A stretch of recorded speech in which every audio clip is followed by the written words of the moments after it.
Kalau kita bicara ekspor, biasanya yang dilihat itu volume. Berapa sih ton batu bara, nikel, sawit, atau komoditas lain yang keluar dari Indonesia.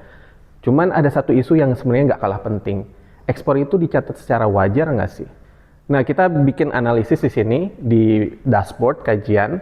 Jadi ada estimasi trade in misinvoicing itu sampai 65,5 miliar dolar per tahun. Dan ini angkanya terdiri dari sekitar 25,3 miliar under invoicing ekspor dan kemudian 40,2 miliar dolar untuk over invoicing ekspor. Itu gede banget tuh. Nah, artinya apa? Under invoicing itu terjadi kalau nilai ekspor yang kita laporkan itu lebih rendah dari nilai yang sebenarnya. Dampaknya bisa gede banget dong. Karena apa? Devisa yang masuk itu jadi lebih kecil.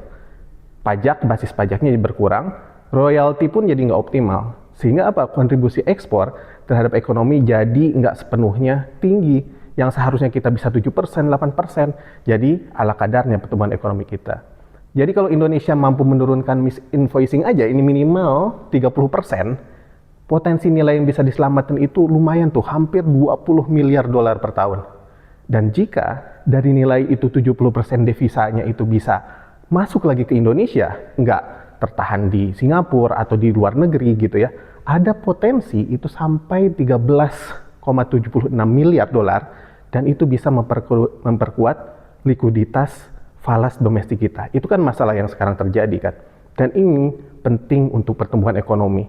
Dan kita tahu nih, kalau di GDP, ekspor itu kan salah satu komponen utama. Kalau nilai ekspor itu tercatat lebih aktual, maka data perdagangan ini kan menjadi lebih pas tuh, lebih kredibel. Penerimaan negara meningkat, cadangan devisanya kuat juga. Dan stabilitas rupiah pun lebih terjaga.